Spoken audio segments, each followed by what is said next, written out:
कालचा दिवस खूपच सॅड होता इंडियन क्रिकेटसाठी, सगळ्याच फॅन्ससाठी. पूर्ण अखंड भारतासाठी आय गेस तो सॅड होता दिवस. आणि काल आणि शेवटी क्रिकेटचे सर्वा आयसीसीचे हेड जय शहाने पण काल कन्फर्म केलंय की रोहित आणि विराट रिटायर होणार आहेत म्हणून. त्याच्यासाठी काल फेलिसिटेशन ऑर्गनाईज केलं होतं बीसीए स्टेडियम मध्ये. ऍटलिस्ट फील तरी तोच येत होता की भाई आता जा, आता जा, आता खूप झालं. पण होपफुली तसं नसावं. आय गेस जयशा पण विराट कोहलीचा केवढा मोठा फॅन आहे आपल्या सगळ्यांना माहितीच आहे. तुम्ही सगळ्यांनी मीम्स बघितले असतीलच.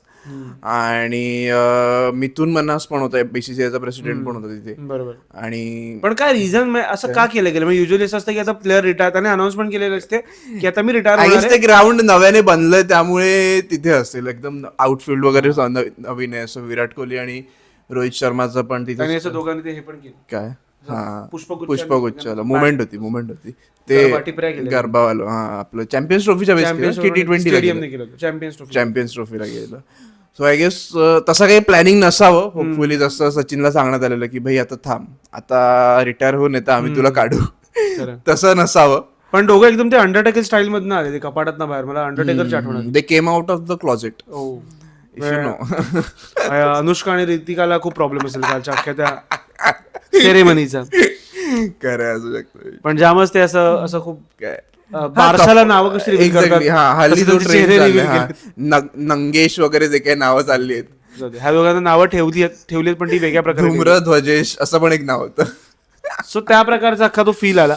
पण मला असं वाटतंय की थोडं त्या रिटायरमेंटकडे चाललेत असं वाटतंय. 27च्या वर्ल्ड कपच्या आधी न व्हावंय, पण तरी माहित नाही. आय गेस दोघं पण वर्ल्ड कप खेळून जाणार, कारण की रोहितचं जे काही फोकस, त्याने जे खाणं पिणं सोडलं बारीक झालं ते बघता तरी 27चा वर्ल्ड कप खेळायचा आहे, त्याच प्लॅनिंगने सगळं चालू आहे. आणि काल पण त्याने 1-2 फिल्डिंग मध्ये चांगले एफर्ट्स टाकले. आणि तेव्हा बघितलं काय सीन झालं, सगळे जवळ आले, अरे वेल प्लेड.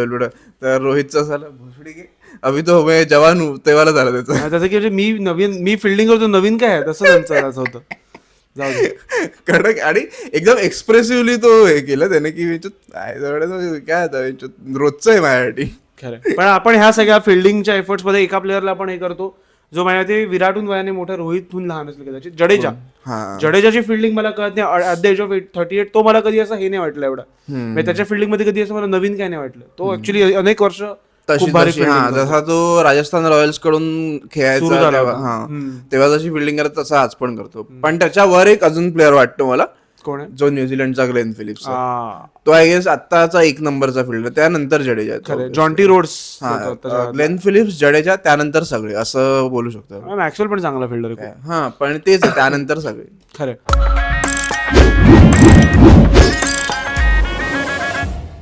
आणि कालच्या मॅचवर सो इंडियाने सरप्राइझिंगली काल टॉस जिंकला, बॉलिंग घेतली पहिली. आणि न्यूझीलंड मधनं मला खूप वर्षानंतर दिसला हेनरी निकोलस खेळताना. कारण तो एकदम मला वाटत आहे 19च्या वर्ल्ड कपला तो टीम होता, त्यानंतर तो एखाद वर्ष खेळला, तर तो आउट ऑफ टीम होता. 23च्या वर्ल्ड कपला आय गेस तो टीम मध्ये पण. काल पण बरेच लोक नव्हते, विलियमसन नव्हता, रचिन रवींद्र नव्हता, खरं. आणि कोण टॉम लेथम, न्यूझीलंड त्यांची बी टीम पण टॉम लेथम, मॅट हेनरी नव्हता, मॅट हेनरी नव्हता, टॉम बोल्ट त्याच्या देशाचा सध्या खेळत, टॉम लेथम पण नव्हता. टॉम लेथम पण नव्हता. टॉम लेथम तर मला आवडतो ऍक्च्युली, तिकडचा हॅरी पॉटर दिसतो तो. ऍक्च्युली मला पण आवडतो. पण तो लिमिटेड ओव्हरला ठीक खेळायचा, म्हणजे मला तो प्लेअर म्हणून खूप आवडतो. त्यांचा तो कॅप्टन पण होता की काही, पण त्याने तर ब्रेसवेलला कॅप्टन्सी दिलेली आहे. सँटनर पण नाहीये, सँटनर पण नव्हता काल, ईस्ट सोडी पण नव्हता, फ्लेमिंग पण नव्हता, नथन ॲस्टल पण नव्हता, ब्रँडन मॅकेलम पण नव्हता. मॅकेलम सध्या वेगळीकडे न्यूझीलंडने त्यांची खरंच बीसी टीम पाठवली, बीसीए स्टेडियम. तरी ओपनिंग चांगली गेलेली त्यांनी. पहिली विकेट आय गेस त्यांची कितीला पडली, 117ची त्यांनी पार्टनरशिप टाकली पहिल्या विकेटसाठी. आणि विकेट कोणी काढला, कोणी, गौतमचा लाडका राणा. राणाने ऍक्च्युली 2 4 खाल्ले, का 1 6 1 4 खाल्ला, की दोन्ही 4, एक पूल एक कट त्याने काहीतरी खाल्ला. आणि त्याने पुढचा बॉल स्लोअर वन टाकला, त्याला असं तो मागे बॅट टाकायला गेला, खाली आउट झाला मागे. आणि राणाने त्याची दुसरा विकेट काढला, डेव्हॉन कॉन्वेचा. कॉन्वे जो की बऱ्यापैकी मारतो इंडियाच्या अगेन्स्ट रन्स, आणि चांगला बॅट्समन. आणि Harshit Rana day by day prove करत चाललाय की त्याचे हेटर्स कमी होत आहेत आता. खरं, मग it's just not about bedroom game. On-field पण तो तेवढाच चांगला खेळायला लागलाय. पण ठीक आहे, त्याच्या अगेन्स्ट जे हेट आहे ते मला वाटतं जास्त गंभीर अगेन्स्ट आहे, त्याच्यावरती.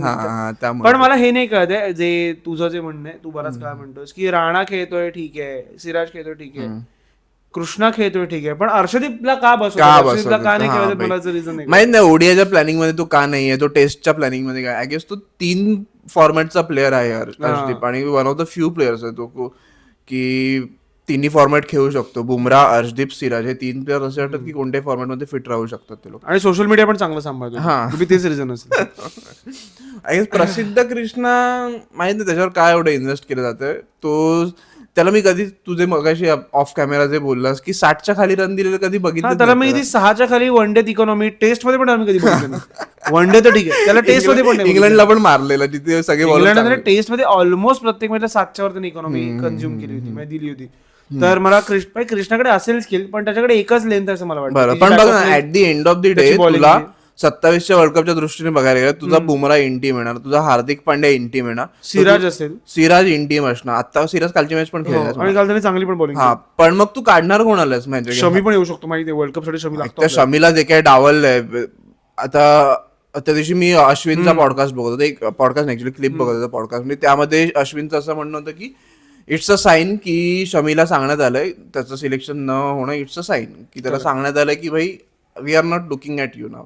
वेगवेगळ्या प्रकारचं सांगणं असतं. काल रोहित विराटला वेगळ्या प्रकारे सांगितलं गेलं, शमीला वेगळ्या प्रकारे सांगितलं गेलं. तर की भाई आता तू आमच्या प्लॅनिंग मध्ये नाहीयेस, सो मोस्टली तरी तू नसशील टीम मध्ये.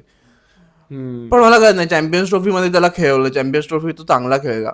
त्याच्यानंतर तो इंजर्ड झाला ना, त्यानंतर तो रिकव्हरी मध्ये गेला. चॅम्पियन्स ट्रॉफी पण गुडघ्याचा प्रॉब्लेम चालू होता, आणि चॅम्पियन्स ट्रॉफीला इंडियाकडे ऍज एक्सपिरियन्स नव्हता, कारण तुझ्या टीम मध्ये बुमराह नव्हता, सिराज नव्हता.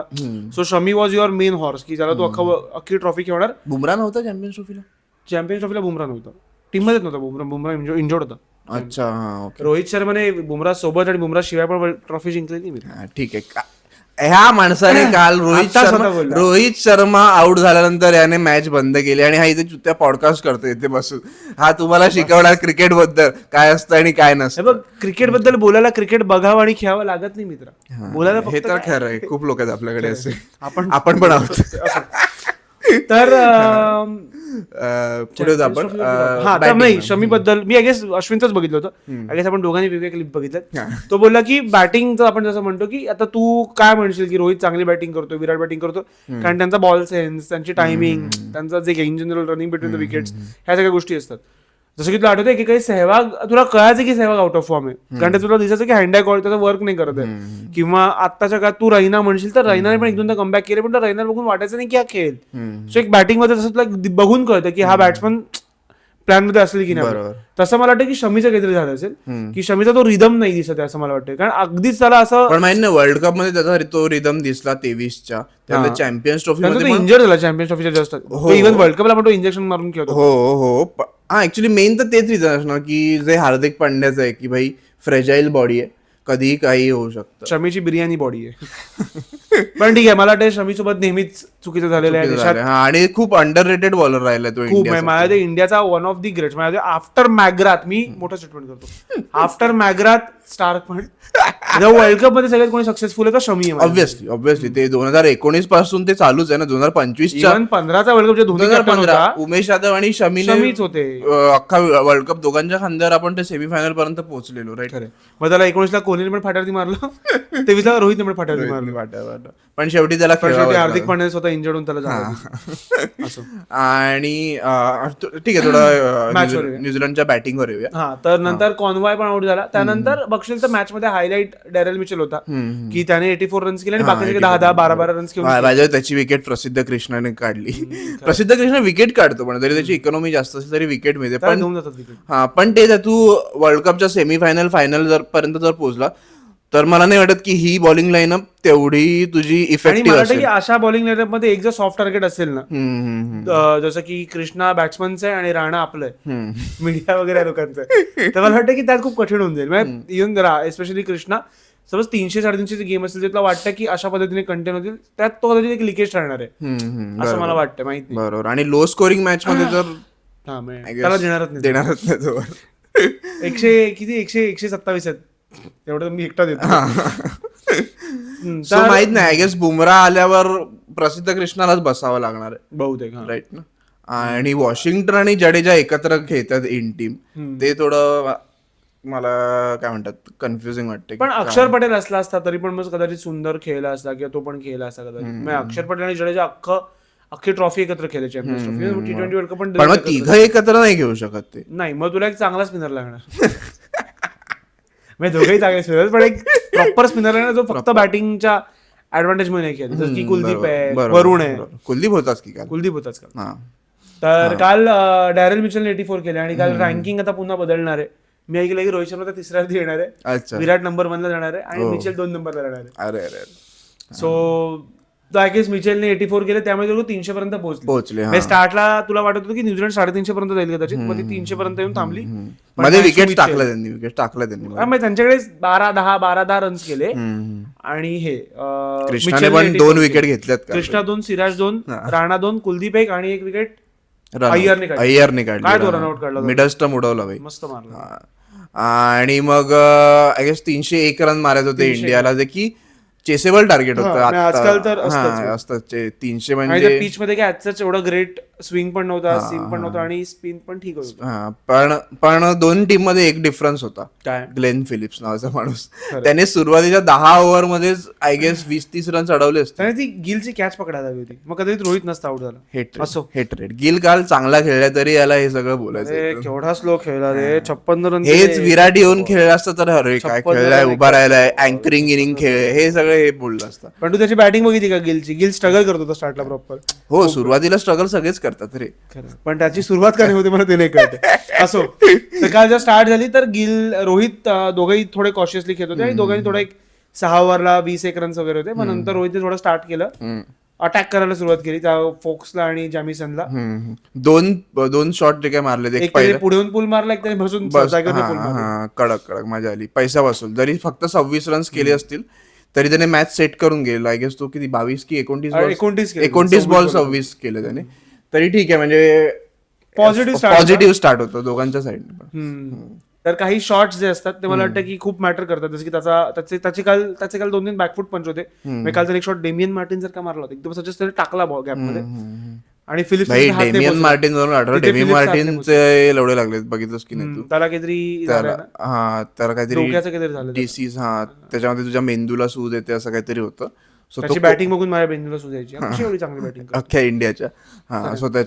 सो तो कोमामध्ये होता, आता माहित नाही काय स्टेज. मी एक की दीड वीक ऑर्बिचरी वाचली काय, 1 की 1.5 वीक आधी बघितलं तर तो कोमामध्ये होता. आवडतो त्याच्या अगेन्स्ट पॉन्टिंगने पॉलिटिक्स केलं काय असो. त्याच्यात होतं ना असं की ते पॉन्टिंग आणि तो जास्त चांगला बॅट्समन तर मार्टिनच होता दिसायला खेळायला, पॉन्टिंग वॉज कॅप्टन. असो ठीक आहे. तर रोहित आउट झाला, पण मग नंतर कोहली आला आणि कोहली मला वाटतं फ्रॉम बॉल गो तो बऱ्यापैकी चार्ज करत होता.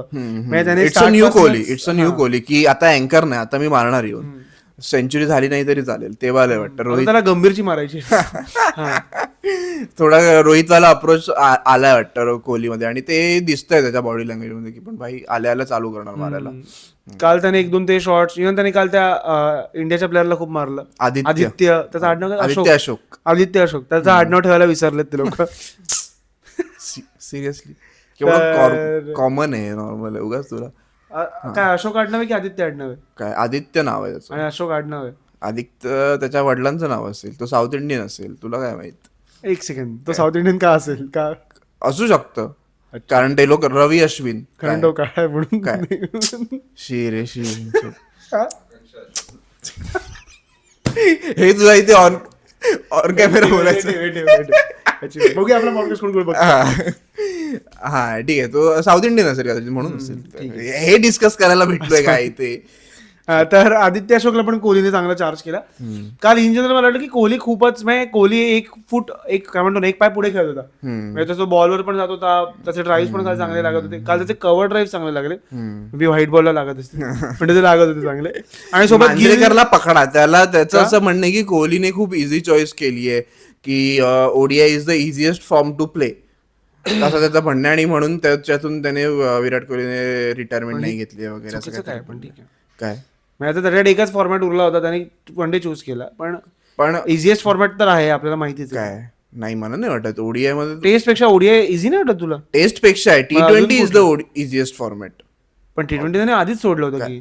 हो तेच म्हणते, मांजरेकरचं म्हणणे in general ODI is the easiest format to नाही, आउट ऑफ 2 आय गेस तो ते बोलला. नाही मला असं वाटतं आउट ऑफ 2 वन डे बोला की इझिएस्ट आहे. तर आणि मुळात कोहली काय भाग पडलं कोहलीला सोडायला क्रिकेट. हा ऍक्च्युली टेस्ट तर भागच पडलं आणि त्यामुळेच हा जो काही माइंडसेट मध्ये बदल आलाय तो आला असेल की भाई अभी हम लोग है इधर जाने के लिए नहीं है. और पण त्यांना कपाटात टाकलं असेल. जे आपले हल्ली 2 भाऊ म्हणतात की आम्ही एकत्र आलोय ते एकत्र राहण्यासाठी. काय बोलत होता आपण? काय 2 भावांमध्ये विराटची बॅटिंग. तर विराट सोबत तर विराट आणि गोटी आपल्या विराट आणि गिल ची खूप चांगली पार्टनरशिप झाली. 118 रनची पार्टनरशिप झाली दोघांची. आणि नाही ते दोघांचा तो बॅलन्स होता की तो स्लो मध्ये तो बऱ्यापैकी गाईड करत होता इनिंग. पण रन जास्त कोहलीने मारले. तर आणि कोहलीने 93 आउट झाला तेव्हा it was very disheartening. Obviously pin drop silence stadium मध्ये एकदम शांतता होती भाई.